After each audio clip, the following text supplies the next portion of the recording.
Chapter 2. I followed behind Mama, holding onto the back of her shawl so I wouldn't stumble.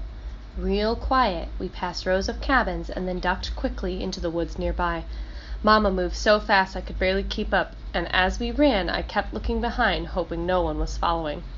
Up above, the owls called out, and beneath our feet branches and twigs cracked and snapped with each step.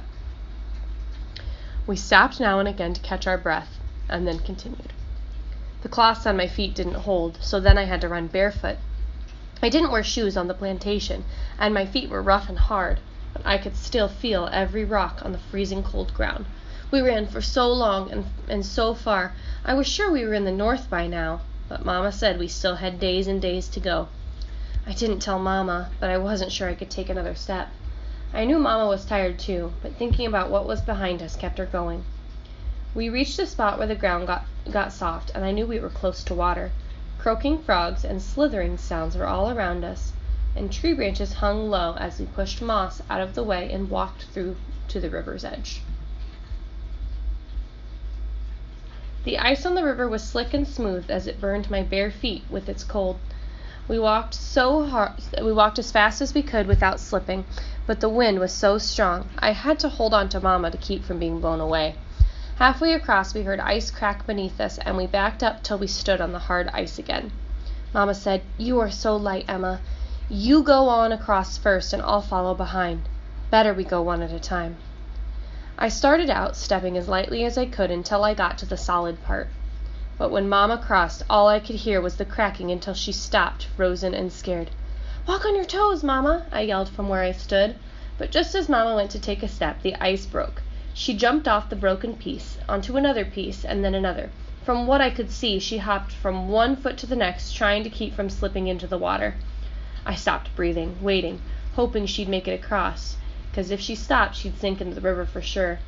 She was closer now, and I stepped forward, reaching out my hand to Mama. Only when I felt her hand in mine did I start breathing again, and I hung on to her, crying. "It's all right, Emma," she hugged back. "I'm fine." I looked at her wet skirts where she dipped below the ice, and I knew we had to hurry to land. On the other side, I listened to the night sounds all around us, scared of the dark for the first time. Our fingers were stiff with cold, but we gathered up some sticks and leaves, whatever we could find, to cover us from the slave catchers before the sun came up. They patrolled the woods and roads all day and night, hoping to find someone out, away from the plantation, and there was no telling where they'd be and when. Mama pointed to a tree that was broken in half, and we placed sticks against it, covered it with leaves. Shivering, we squeezed in and laid on the hard ground, covering ourselves with more leaves. We ate some of the ash cake and held on to each other to stay warm. I tried not to think of my pallet back in our cabin in the warmth of the fire. Mama's eyes were red and puffy. "You sleep, Mama," I said, the taste of dirt in my mouth. "I'll listen out." "You sure, Emma?" she asked, her voice heavy with sleep. I told her I'd wake her as soon as I got sleepy, and no sooner had I said it than Mama curled up, trying to stay warm. While Mama's breathing got heavier, I sat up and listened. To stay awake, I thought of the master, the slave catchers, and their dogs. Then I thought of Papa, and wondered if he'd ever made it to freedom like my friend Hetty. When Hetty left last winter with her ma, I prayed for her safety.